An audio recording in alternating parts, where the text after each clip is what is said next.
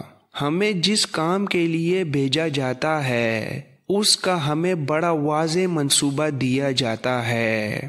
عمر درویش نے کہا، میں قید خانے میں ظالمانہ اذیتیں سہ کر نکلا ہوں۔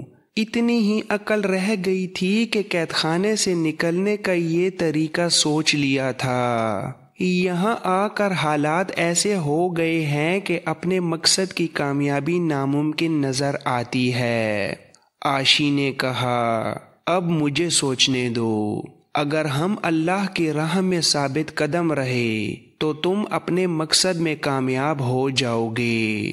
کل ہم آگے جا رہے ہیں، کوئی صورت نکل آئے گی۔ ضرورت یہ ہے کہ ہمیں یہاں کے کسی عقل مند آدمی کے ساتھ ملاقات کا موقع مل جائے۔ اسی علاقے میں عمر درویش کے خیمے سے 2-2.5 میل دور مصری تاجروں کا ایک قافلہ رکا۔ 4 آدمی اور 6 اونٹ تھے۔ قافلے کا سردار لمبی داڑھی والا ایک بزرگ سیرت انسان تھا، جس نے ایک آنکھ پر سبز رنگ کے کپڑے کا ٹکڑا لٹکا رکھا تھا، جیسے اس کی یہ آنکھ خراب ہو۔ یہ قافلہ 2 راتیں پہلے سوڈان کی سرحد میں داخل ہوا تھا۔ پہلے بتایا جا چکا ہے کہ سلطان ایوبی نے مصر سے سوڈان میں اناج سمگل کرنے کی درپردہ اجازت دے رکھی تھی۔ دوسری اجناس بھی سمگل کی جاتی تھی۔ سوڈان میں ان اشیاء کی قلت تھی۔ مصر کے یہ سمگلر دراصل سلطان ایوبی کی انٹیلیجنس کے آدمی تھے۔ انہیں مصر کے سرحدی دستے نہیں روکتے تھے اور سوڈان کی سرحد کے پہرہ دار بھی انہیں نظر انداز کر دیتے تھے۔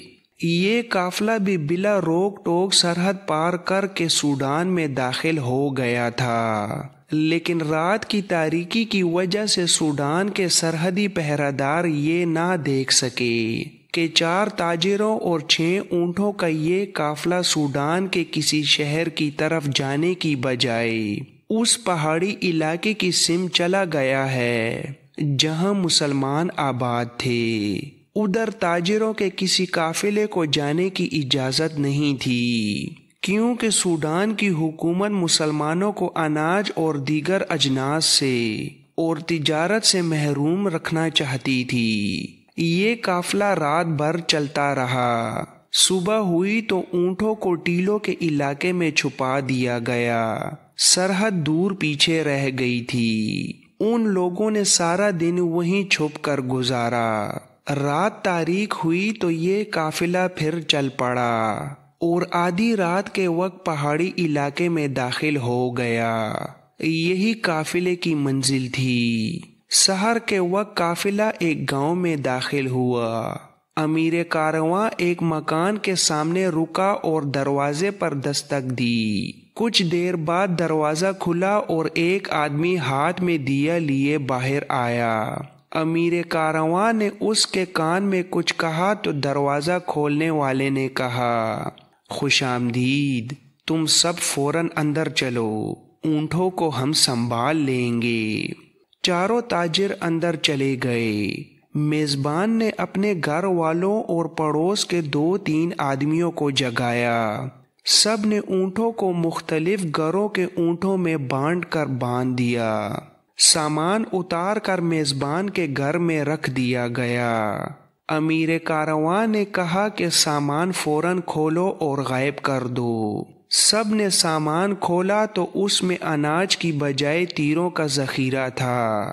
کمانیں، تلواریں اور خنجر تھے اور 3-4 بوریوں میں آتشگیر مادے سے بھری ہوئی ہانڈیاں تھیں۔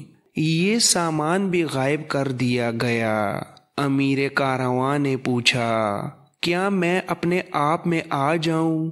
تنگ آ گیا ہوں بہت۔ میزبان نے کہا، کوئی خطرہ نہیں، سب لوگ اپنے ہیں۔ امیر کارواں نے لمبی داڑھی اتار دی اور آنکھ سے سبز کپڑا بھی اتار دیا۔ اس کی یہ داڑھی نکلی تھی۔ اصلی داڑھی چھوٹی اور سلیقے سے تراشی ہوئی تھی۔ سامان ادھر ادھر چھپا کر جب آدمی مہمانوں کے پاس آئے تو ایک آدمی امیر کارواں کو دیکھ کر ٹھٹک گیا۔ امیر کارواں مسکرایا اور پوچھا، کیا تم نے مجھے پہچانا نہیں تھا؟ اس آدمی نے کہا، او میرے دوست علی بن سفیان، اللہ کی قسم میں نے نہیں پہچانا تھا۔ اس نے آہ بھر کر کہا، ہماری خوش نصیبی ہے کہ آپ خود آ گئے ہیں، یہاں کے حالات ٹھیک نہیں۔ علی بن سفیان نے کہا، مجھے اطلاع مل گئی تھی کہ سوڈان کے قید خانے کے ایک سپاہی نے سوڈانی فوج کے 2 کمانداروں کو قتل کر دیا ہے، اور مجھے یہ بھی پتہ چلا ہے کہ سوڈانی ہمارے جنگی قیدیوں کو ہمارے خلاف استعمال کرنے کی کوشش کر رہے ہیں۔ لمبی داڑھی، آنکھ پر سبز پٹی اور تاجروں کے چوغے کے روپ میں سلطان صلاح الدین ایوبی کا ماہر جاسوس اور سراغ رساں علی بن سفیان تھا، جو یہاں کے حالات کا جائزہ لینے آیا تھا۔ اسے جاسوسوں نے قاہرہ جا کر جو خبریں دی تھیں وہ ان کی روشنی میں باتیں کر رہا تھا، اور وہ جس گھر میں بیٹھا تھا وہ اس کے بھیجے ہوئے جاسوسوں کا مرکز تھا۔ اس کا میزبان سوڈانی باشندہ تھا، اور یہ سب لوگ سلطان ایوبی کے پرستار تھے۔